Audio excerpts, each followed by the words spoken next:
Hey, it's New Thought Talk. I'm your host, the Reverend Steve Walling from the Spiritual Awareness Center located in Fresno, California. As I say each week, Fresno, the heart of the Central Valley, the heart of the state of California. We got a lot of heart going on. We got a lot of good going on. And I'm glad you're with us today, wherever you are today and whatever day today is for you, that you may take this day, put the divine principle into practice in your day, create the day that you have been created to live. Live that day, bringing more livingness to your day each and every day. It's an amazing thing. You know, finding the spiritual philosophy, the practice of new thought, of science, mind, and spirit, putting that into practice in our life as our daily spiritual practice and seeing our life unfold in an incredible way, a way in which most of us heretofore, until we made this discovery, had no idea. Maybe we were living with some of the principles in our life, but, actually living in this way consciously. What an awesome thing. Now, we've been going through a book written by Ernest Holmes entitled Pray and Prosper, published originally in 1944, and there's a reissue. It's available online, readily available. I hope, if you've been with us, that you've taken the time to go back through the first, this is the eighth show on this, so the first 7, they're out there. You can find them on New Thought Talk. You can find them on YouTube. You can find them on the Spiritual Awareness Center's page. You can find them on my personal page. Go back, watch them, read, and really put this philosophy, put this practice into practice in your life, that you may live an incredible life. It's just awesome. It's about the only way I can think to share that with you. Okay, last week we ended up in the book, if you happen to have this particular copy, we ended up page 37, Prayer as a Science, and I pretty much went through that. Today we're going to start on page 38, The Art of Prayer. Again, a lot of times when people come to New Thought, when they come to Science of Mind and Spirit, and they begin to see how we address this thing called prayer, that, as we seek to put prayer into our daily spiritual practice, we're not asking God to do something for us and hoping that God hears our prayers. We're not beseeching a divine. We're not putting ourselves into a consciousness, a place, a spiritual place, really, of believing in less thanness as the conditions and the effects of which our life exists in. Now, we may look out in our life and we see things that we consider limited, whether it be health, whether it be financial prosperity, whether it be personal prosperity, however it is.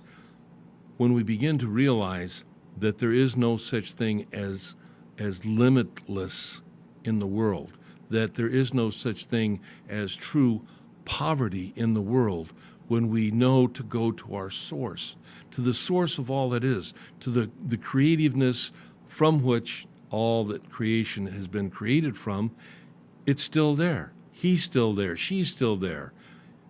Still creating in this day, and also creating in our life, expressing as our life, expressing through our life, and providing in potential for each and every one of us the method, the means, and the demonstration, manifestation of everything we could need, want, and desire for our life to express in our life in a more abundant, more livingness way. And that's truly, as we get to that point, that's truly living our purpose, if you will. People get caught up in this idea of purpose, that, that there's some thing that we need to discover about ourselves. The truth is, the purpose of our life is to live it more abundantly.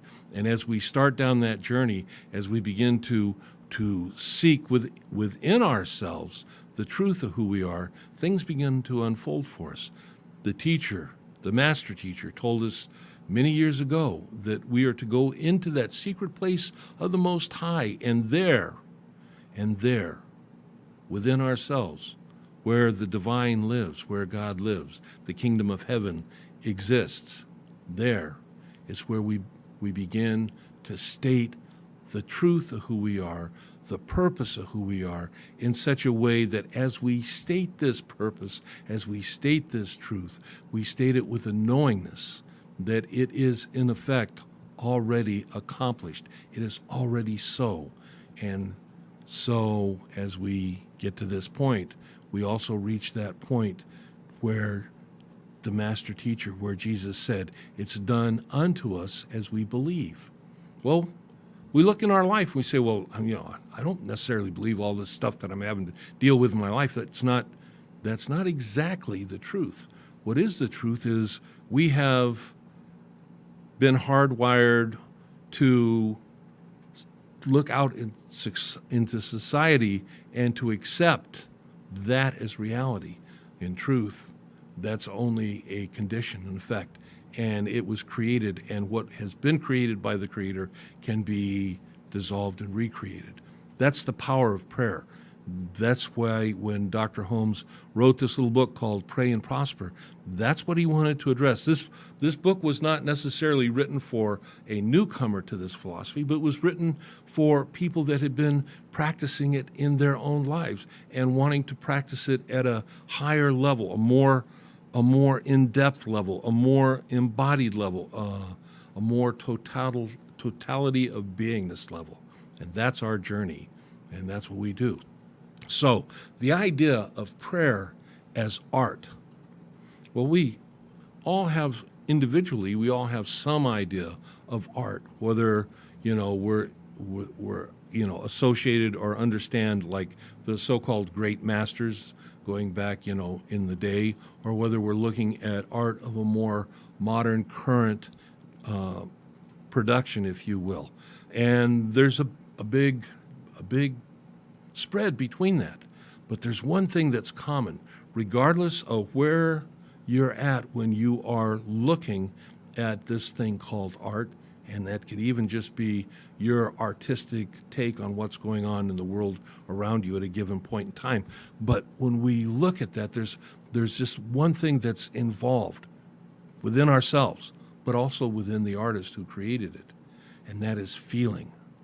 You know, there are modern day artists that, as they create their art, oftentimes there are people that it doesn't resonate with. They don't really understand it. They don't get the feeling of it, if you will. Now, they may look at some of the, classics out of the Renaissance and, the realistic period and so on and so forth, and they get that. They understand it. There's a feeling connected, that they have within themselves to that. But there's other people that look at modern art and they, right off the bat, they get it. They get that feeling. And it's when and at the level that we get that feeling that art resonates within us. Same with music. Same with so many other things, whether it be even our preference for the type of clothes we wear and the cars we buy, the places we choose to live. We find great art in some of the really most bizarre places, if you will, but it resonates with us. We get that feeling. This is what we're talking about when we talk about prayer as art.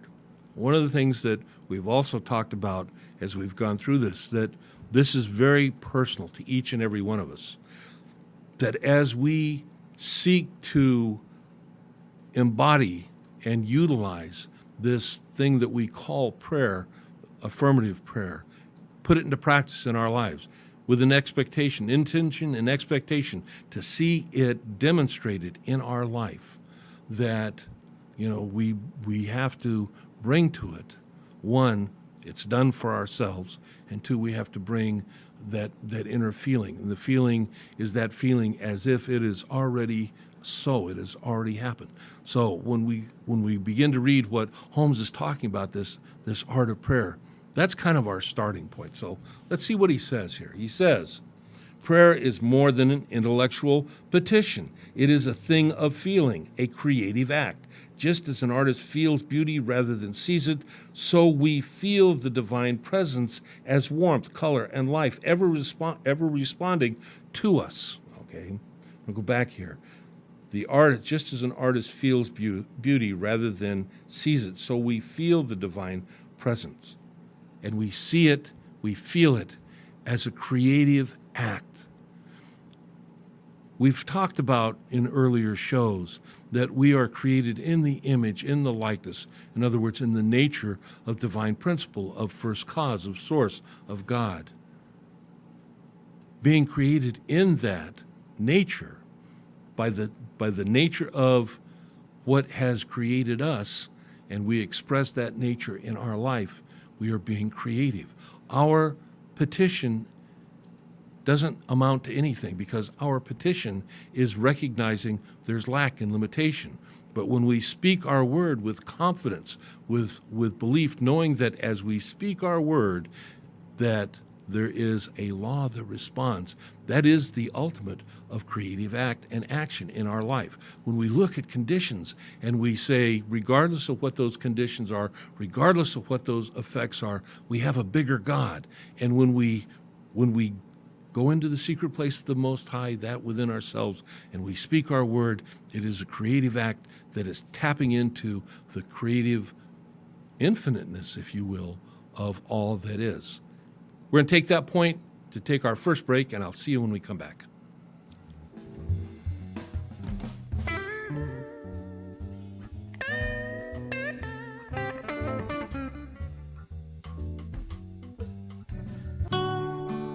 Pour yourself a glass of Crybaby wine, available at the market and Sam's Italian Deli. And remember to ask for Crybaby wine at your favorite restaurant.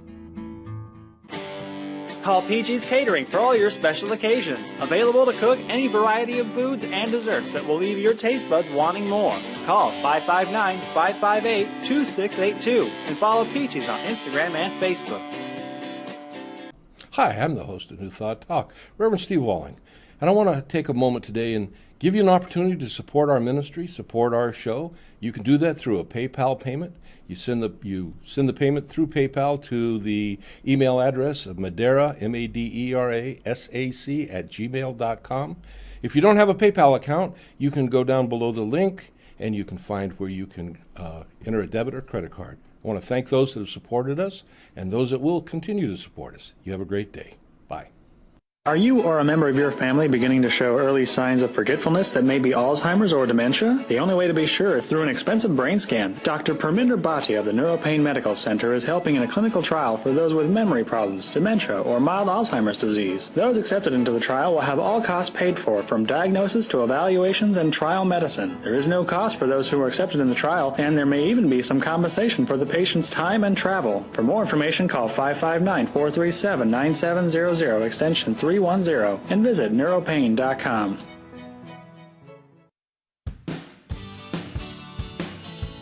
Visit the beautiful city of Exeter and visit exeterchamber.com. The Chamber's mission is to promote, support, and enable Exeter to prosper, creating a strong local economy, promoting community, and providing networking opportunities.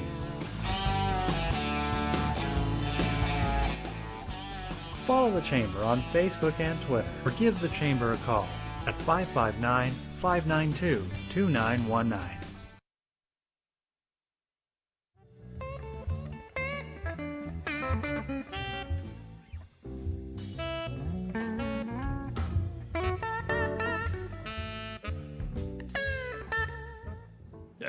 Welcome back to New Thought Talk. I am your host, the Reverend Steve Walling from the Spiritual Awareness Center in Fresno, California. So when we went to the break, I was talking about this idea of, as we speak our word, that this is a creative act that takes place.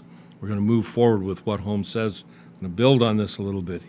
When he says here, he says, there is an artistry in spiritual communion, a combination of mental attitudes, of states of consciousness, of thoughts, words, and feelings, which combined produce subjective patterns of unity, harmony, and beauty. What are we talking about here? Well, in previous shows, we've talked about this idea of within our imagination, creating the initial image, almost like a stick figure, if you will, or an architect's drawing of a building before the building is built. If that's as far as we went, there probably wouldn't be a whole lot that would show up. But we begin as we speak our word. You know, we've talked about this in earlier shows, knowing that connectedness within ourselves with Source, that communion, that there is one power, one presence, one mind, one life. That life is the divine, that life is Source, that life is God, that life is perfect, but that life is our life too, our life now, expressing in our life, as our life, through our life, and as we speak our word, we see this demonstration take place. But to get to that point, we utilize the tools that God has given us, if you will, and the big tool, if you will, is the imagination. And I've also talked about, spend a little time, look up Neville. If you've not read Neville, look him up, read some of his books. Seed Time and Harvest is a good one. There's other books that are available out there for you to take and get the understanding of, when he talks about addressing this thing we call our imagination and the power the creative power that exists there. This is where we want to go. We flesh out, if you will. We make a three-dimensional image, figure, feeling, and we don't, for those of us, and I include myself as one of those of us, that don't necessarily have the visual inner imaging, as we speak our word, we can still have the kinesthetic, the feeling of the words we speak. When we talk about, as we speak our word for, one thing or another, what does it feel like for that to already be a part of our life experience, our life expression today? If you can apply a tactile feeling, a touch feeling, great. A smell, if there's an aroma, a taste, a warmth, just an inner feeling. We've all had those moments in our life where something has shown up, someone has shown up, an event has happened, and we just, the feeling is so intense at that point in time. And when we can get to that within ourselves, That's what we're talking about as we speak our word. And as we get to that, we know, and we know that we know because we've embodied it. We've brought confidence, faith, and belief to this. We know that it is already in existence. We just have got to get to that point, place in time and space to experience it. But it's coming because it's already there. Our job is to get ourselves there, moving our feet, so to speak, as Dr. Holmes used to say. So, we do this. Now, I'm going to pause from this for a minute. I'm going to reflect over another little book that's, if you happen to be a Unity person, I'm sure you're probably familiar, and this is called Prosperity by Charles Fillmore, and it was originally published in like 1936, so it's been out there and around for a while. And it's a grouping of lessons on creating prosperity in your life. And Charles Fillmore is another one, the founder of Unity, he and his wife. You want to get a handle on creating and being part of experiencing, expressing, demonstrating, manifesting prosperity in your life. You should go to the Fillmore's books also, because they're all, they're all part of this greater gem, if you will. They're different facets, and some people resonate more with others. Some people can connect more with others. My preference is Dr. Holmes and his brother Fenwick. I also like Charles or Christian Larson and some of the others. But I also go back to the Fillmores, like I said, Neville. I go to Joel Goldsmith. These are all great teachers that have incredible information.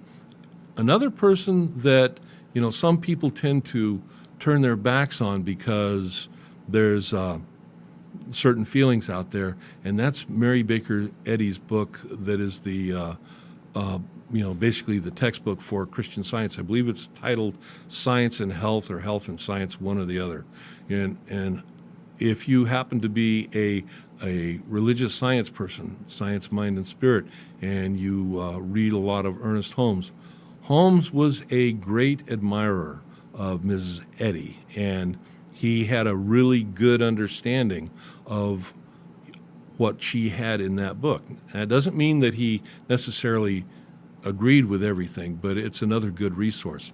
You can't get too many resources when you're looking to be the individual source of ideas, concepts, beliefs, desires that you want to see demonstrated and expressed in your life. But as you do this, as you move in that direction, it's powerful. So anyway, on the lesson number 2, I wanted to share this with you today as we're moving forward here. Fillmore writes, everything that appears in the universe had its origin in mind. There's one mind. Everything comes from that one mind. And he says, mind evolves ideas, and ideas express themselves through thoughts and words. Now, it's a very interesting thing when we think about this, because ideas that we have in mind, they're not words. We often think that we think of ideas in words, but really they're more like images, if you will. Again, even if you don't realize that your images create the idea within your mind, trust me, there's enough documentation out there that pretty much gives truth to those words. But here's the thing: if we take an idea and we isolate it, okay, an idea has no power, it has no anything. It's just an image of a concept, okay. But the words, and this is where thoughts and beliefs come in, the words that we put before and the words that we put after this idea as we begin to flesh out this idea. And a lot of this takes place in our subjective mind. We're not even consciously aware of it, okay? And if the words are limiting words before and after, I wish this, whatever the idea is, was in my life. Well, essentially what you've said is, one, it's not in my life, and wishing doesn't create anything. Wishing won't get you down the road. Wishing won't put food on the table, so to speak. Wishing won't pick up that book that's in front of you. If you want to pick up that book, if you want to get down that road, you got to do it. But if we hope, if we wish, if we're, gee, if only, those are the words that we put before and after. This is where that creation in our inner beingness takes place. We want to claim our truth, know our truth is already being made manifest, and then accept that as being so. So, another thing that, and I'm trying to remember these things that I wanted to share with you today. Another one of these things that I want to share with you on this concept of an idea. We have the ability, even if we're not aware of it, we have the ability to be the creative factor behind the ideas that are generated in our mind. But what we're not able to do is to control the reaction within our body, within our beingness, to what those ideas are. And if those ideas happen to be fear-related or limiting ideas, in that moment, and I'm gonna stretch this a little bit, but imagine something happens and you scream in fear, okay? Or something happens and you scream in joy and excitement. The scream is the same scream. It's the idea that we put on either side of that scream that's going to determine what happens within our body. And either way, we don't have the ability necessarily to control what goes on within us. So if we allow fear as an idea, fear as a first responder, fear as the controller of what's going on within us, then our body suffers the slings and arrows, if you will, of what fear thinking brings about, not only in creation, demonstration in our day-to-day life experience, but there's some very real, not so good things that take place within the body if we allow that to be. However, if we have excitement and a positive response as we yell and we bring this kind of energy to the body, that we actually create healing environments within the body. We build confidence, faith, and belief. Same action, different thoughts behind it. Very powerful. We're going to move forward because I don't want to spend too much time on this today. We're going to take our next break, and I'll see you when we come back.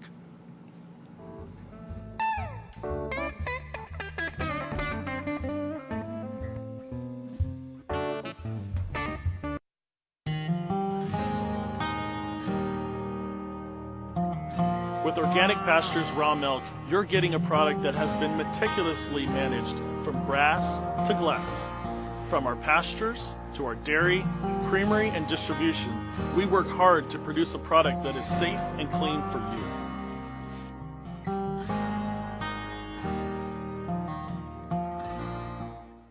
Got lactose intolerance or dairy allergies? Discover delicious raw milk and discover dairy the way it's supposed to be. We provide tours and would love to see you. Come visit the cows, watch the milking, the cheese being made, and learn all about raw milk. We're just 20 miles south and west of Fresno, California. Call to schedule a tour at 559-846-9732.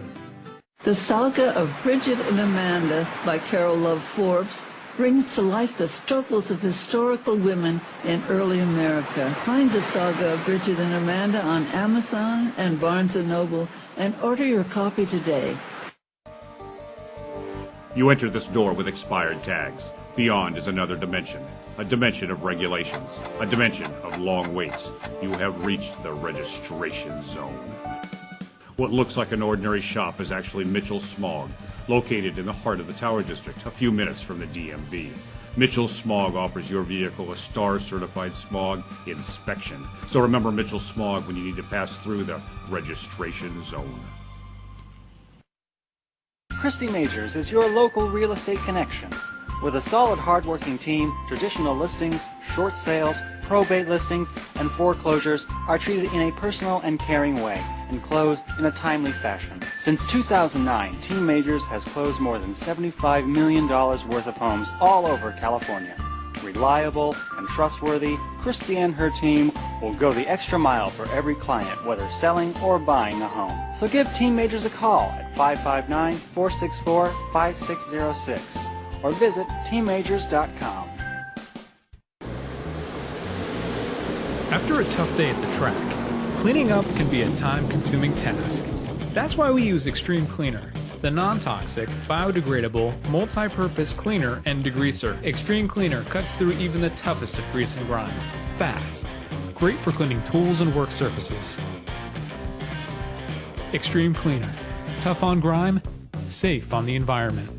Visit extremecleaner.com to find a retailer near you.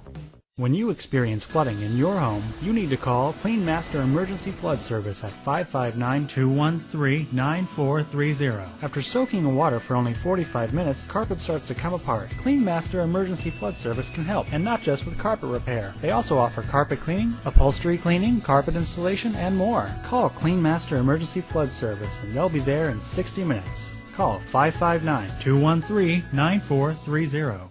CentralValleyTalk.com.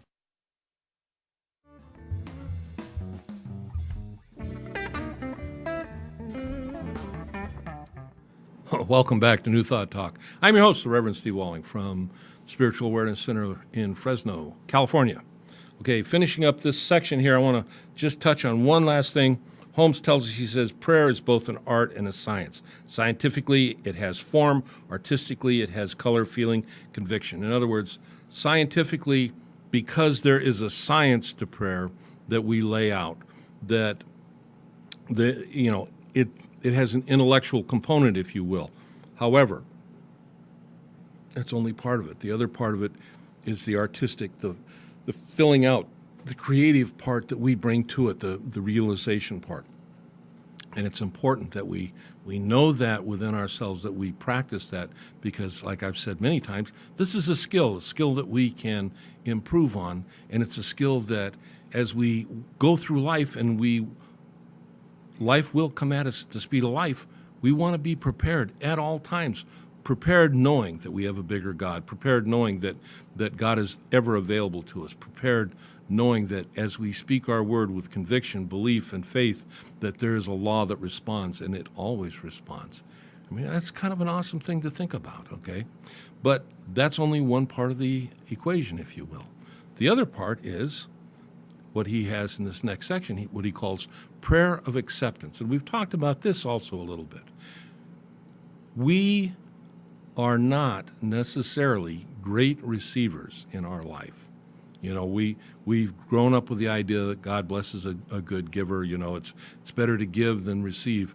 And there are some underlying social truths to those things, but we also short ourselves when we make that the code by which we live our life. Yes, we want to be good givers, absolutely.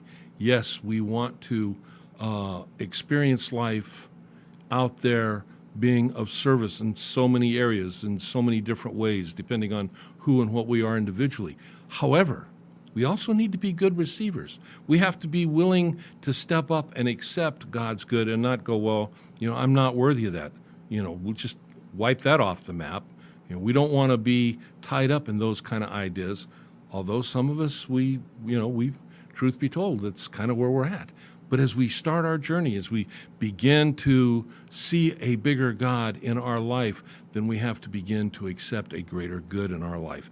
And so he talks about the prayer of acceptance. He says, Jesus plainly taught his followers that prayers would be answered when the one praying accepted the answer. Let's roll back to this, the art of prayer. If I'm praying for something, if I create that image within my imagination, if I flesh it out and, give it three-dimensionality, if you will, if I look at it and go, that exists at some point, someplace, and I know it, but it's not for me, or I'm not qualified, or I don't have the skill, or I don't have the, and you can fill in whatever the I don't have is behind that. Let's take that off the table. One of the things that Dr. Holmes talks about is people oftentimes, as they treat, as they pray, they go out to receive with a thimble. And the divine God absolutely fills that thimble to its fullest. But if we took a cup out, God would fill that also. If we took a bucket out, God will fill that also. If we took a swimming pool out, God will fill that also. It's not on God, because God as potential has provided everything we could need, want, and desire. It's on us to decide that we're not going to live a thimble's life, that we're going to live an expansive life, a life of acceptance of greater good in all levels, in all ways in our life, that we're not going to allow what the materiality has conditioned people that live solely on the material plane to determine, to dictate what is my good in my life. I'm better than that. I'm a child of the divine. I'm God expressed as me. And in that understanding, by golly, I'm going to get out there and accept all the good that was intended for me to have. We do that. We do that as we raise ourselves up. But at the same time, we raise those around us up also. It's life-changing, life-shattering, and it's world-changing. So he says, and we're talking about the law responding, he says, the law operates upon acceptance through our belief at the level of our faith according to our recognition. In other words, let's take a look at this mirror and decide that we're going to put something different in front of the mirror so that the image that comes back to us is going to be that much greater, that much more abundant, that much more prosperous. An image reflecting that denotes more livingness in our life. And we can do that. We've been gifted with all the tools that we need for that. Okay, so we're moving forward now into this next section, and this section is entitled Conscious Union with God. We talked a little bit about that in the last section. Understand that as, and in the beginning, if God created, God did, obviously. God did not create out of nothingness, and sometimes people make that argument. Well, in the beginning, God created, but God created out of nothing. In the beginning, there is no nothing. There's God, because God is infinite. At what place is God going to go to find this nothingness out of which to create? God is. God is all there is. God has created. We are a part of that creation, but that entire creation is some part of the divine, of God, of principle. And we need to never lose sight of that. You know, there is an inheritance that is ours by nature of what gave birth to us in the first place, if you will. That's about as simple as I can put it. So he talks about a conscious union with God. And he quotes Jesus here. He says, that they may be one even as we are one. And Jesus was praying that he might awaken the consciousness of his followers to the sense of their divine union. Okay? David Walker was a Science of Mind minister in Hollywood, California. He's no longer with us. But I heard a tape of a talk that he gave at Asilomar one year, and he was talking about, the phrase, he said, when you hear people say, go within, and it was just kind of a personal thing with him, but he says, can you image in your mind what it looks like for someone trying to go within? And obviously he was being humorous and trying to create this, this image of someone trying to get in themselves. Obviously we can't do that. But we can become aware of that inner beingness that exists in each and every one of us.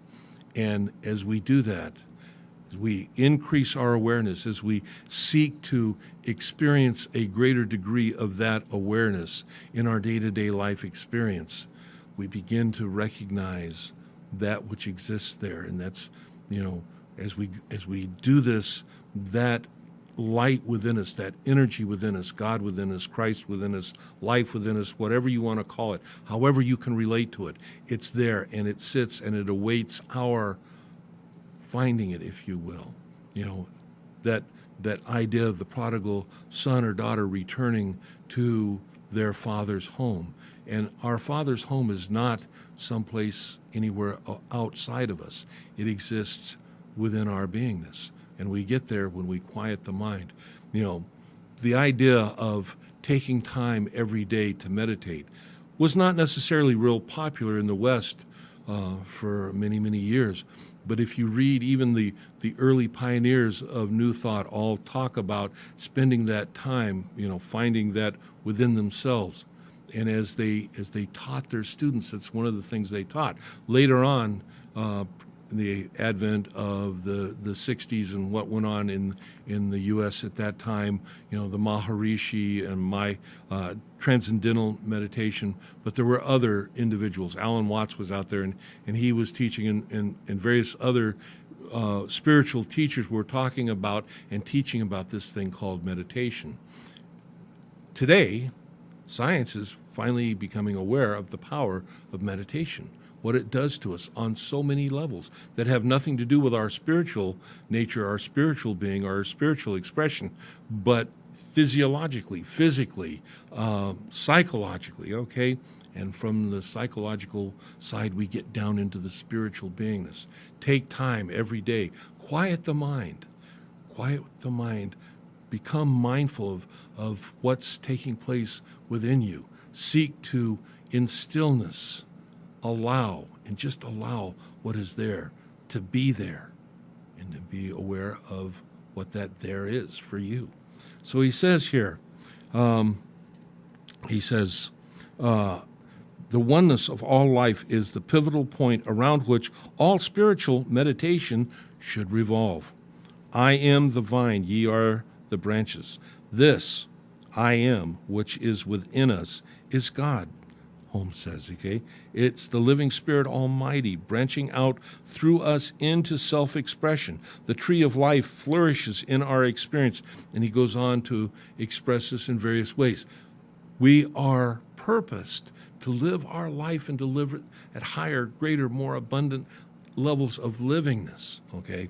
People get lost in the idea, and there's people that preach very strongly against what they call this idea of the prosperity gospel.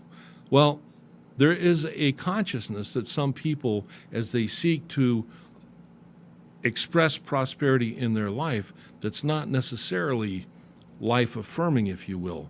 If we have to be prosperous as individuals by taking from someone else, that's not necessarily a good thing. And yet, everything we need, want, and desire and potential is there within ourselves. And surprisingly enough, or maybe not surprisingly enough, as we do that with ourselves, within ourselves, for ourselves, like I said earlier, we bring others up as we rise also. What a thought. I'll see you. We'll take that thought up when we come back.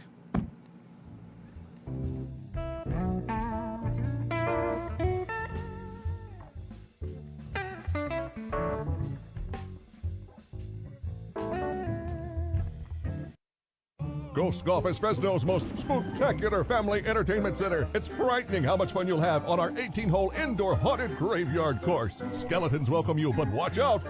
All sorts of creatures may come to life. Ghost Golf is perfect for scary good parties, so book yours today. You'll get free plays at the Mummy Shooting Gallery, arcades, and air hockey. Check out our party and weekday specials online and like us on Facebook. Come play at family-friendly Ghost Golf.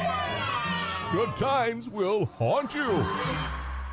At McDermott Counseling, you will receive the highest level of care and a welcoming, safe space in which to discuss your most personal issues. Our therapists go above and beyond for you. Call 559-280-5756 or visit McDermottCounseling.com to find a caring therapist who best suits your needs. Diane Ainsworth's books of poetry and scriptures are available at CondeoPress.com and as ebooks at Amazon.com. Diane hopes the words in her books will convey the unconditional love Jesus has for you. Learn more at God'sInspirationsBlog.wordpress.com. and get a copy of Diane's books today.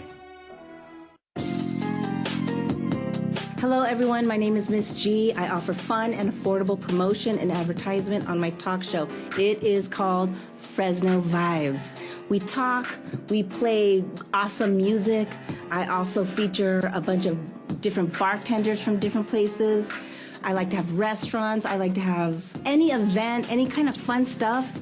Contact me at rmgmissg@gmail.com and we will have so much fun and we will promote your business, promote your event right here on my show. So contact me.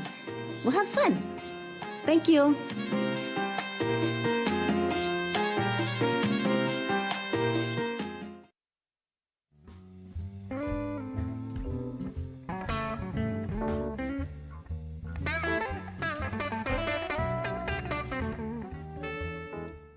Welcome back to New Thought Talk. I'm your host, Reverend Steve Walling from the Spiritual Awareness Center located in Fresno, California.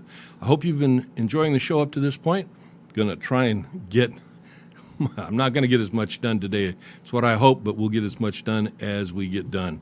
Before I leave this section here, Holmes writes, he says, truth is one. And then he quotes Jesus. He says, that they may be one even as we are one. And Holmes, this is an important point that we wish to recognize about ourselves, and that is truth is never divided against itself. And that's truth with a capital T. He says it is always available. If we would pray and prosper, we must so live that our thoughts and acts are constructive, helpful, and life-giving. I'll add life-affirming to that also. Okay, thus the eternal goodness itself, and that's capitalized, flowing from the foundation of its own indivisible oneness, passes through us and into creation. There's one life. We've said that. You've heard me say that as you watch these shows, and I'm going to say it again. There's one life. There's one mind.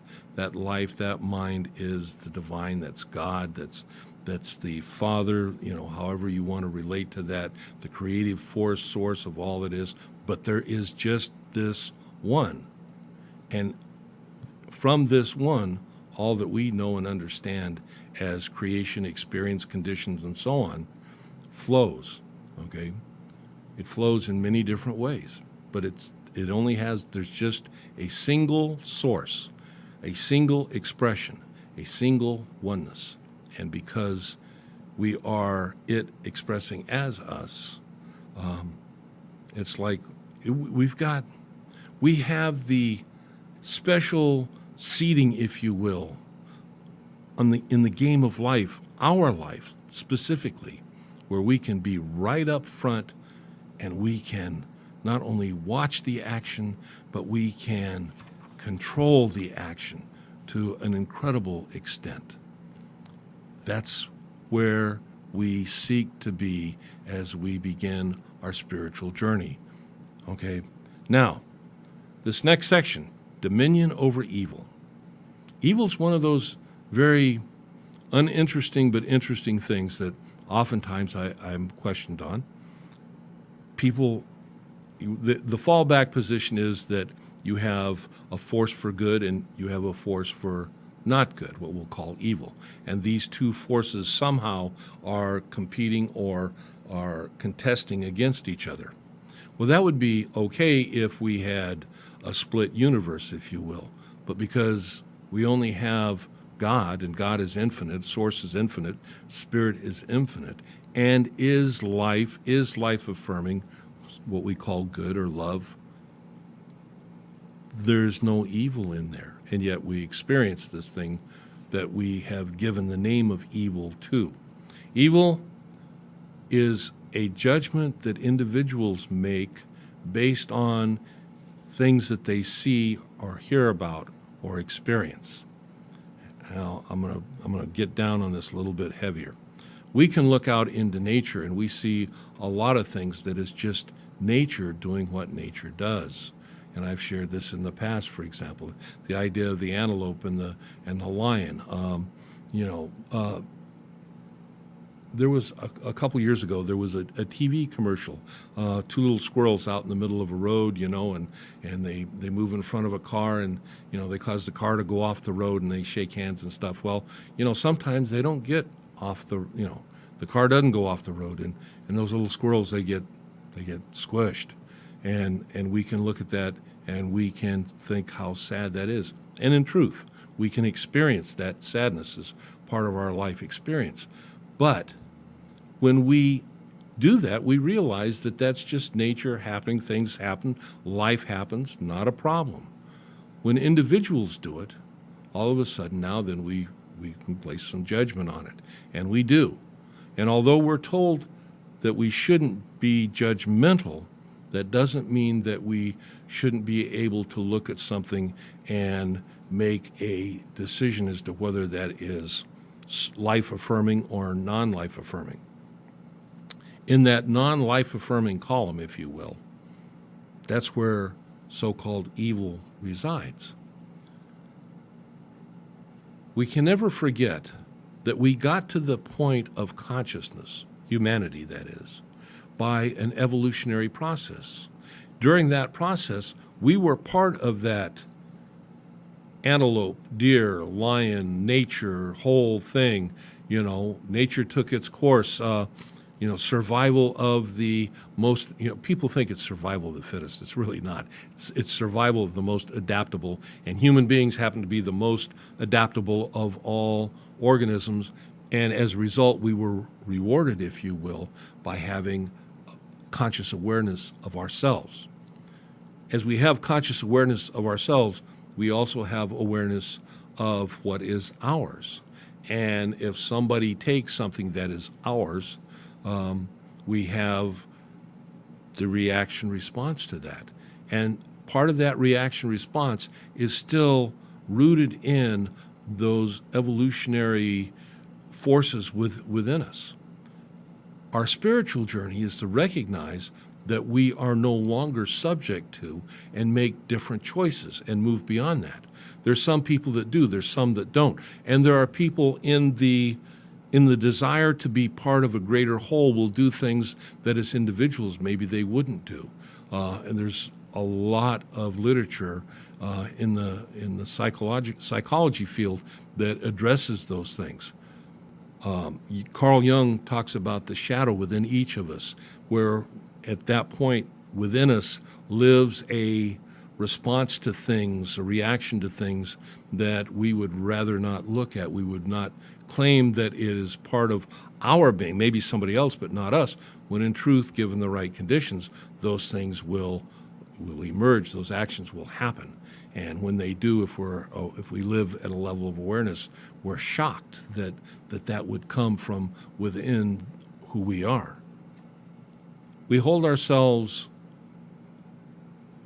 too tightly to things over which we can change. Humanity has changed. It has evolved. When we see it happening out in the world, we can get very judgmental about it. But rather than being judgmental, how about if you look out in the world and you see things happen, you go, okay, that's not a life-affirming thing. That's not life-supportive, however it is. And then establish the boundaries that we need to establish so that we don't subject ourselves to that, but at the same time, we know that whatever that is, and it can be some pretty ugly that, right? But whatever it is, it's still the divine, it's still God expressing.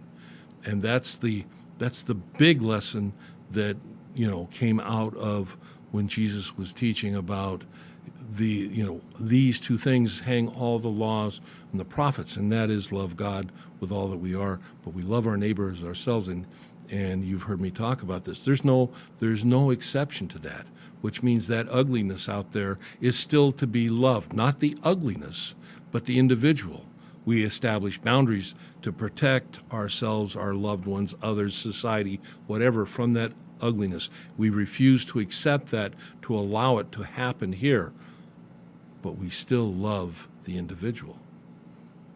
That's a tough lesson. It's a big lesson, but it's true. And as we understand that, then we can say, okay, if I have the ability to create in my life, if we have the ability to create in our life, we can make choices for things that are life-affirming rather than life-limiting, or, what we would call evil. And Holmes says, whatever apparent evil besets us can be neutralized through conscious communion with the indwelling Spirit. There's a bigger God. There's a power and a presence for good available within us. We have a bigger God than whatever life brings at us. When we know it, we own it, we accept it, we, with intention and expectation, go to it, put it into practice in our life through this thing called affirmative prayer. And man, when we get that, we can really move forward with that in many ways that literally changes not only our life, not only the lives of those around us, but can be world-changing. You don't think that one person can change the world? Think back to certain individuals like Gandhi, like Martin Luther King Jr., like Thoreau. The list is long. We could spend all show going through and naming individuals who throughout history brought change into the world. I'll throw a name out to you, and you can figure it out for yourself. So he was a monk. His name was Michael Servetus Villanovus, and he lived during the time of the Reformation. And that's all I'm going to tell you. But he was a far advanced thinker for his day. I'm not going to go any further. But anyway, this is done by resolutely turning from thinking about evil, limitation, lack, whatever, to contemplation of the opposite, which is good, which is love, which is beauty, which is peace, which is harmony, which is alignment with divine principle, which is recognizing the truth of who and what we are, and in that recognition, owning it for ourselves, owning it for our life experience. I'm going to have to close here today because we're running out of time, but the one last thought that I wanted to get in today as we move forward, and that is this idea that if you it's not original to me. I read it somewhere. But if you truly want to know God, the divine, first cause, principle, however you understand the source of all that is, learn the truth of who you are. An interesting concept. But that was a concept that was taught, again, by the master teacher many years ago. When you know the truth will set you free. When you know the truth about yourself, you will truly be free.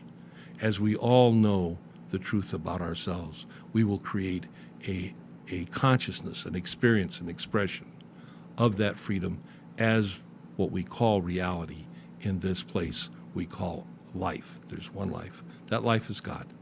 That's it for this week. We'll pick it up there next week as we move forward. Thank you for being with me. I hope you enjoyed the show today. Go back, review the previous shows. This show, I think, was part 8, or maybe part 9. I don't remember, but anyway, it'll be in the title. So go back, look, learn, put it into practice in your life. And as you go through the week, know that the light of God surrounds you, the love of God enfolds you, the power of God protects you, the presence of God watches over you. Because no matter where you're at, God is there. Think about it. And if you think about it, all is well. See you next week. Blessings. Bye.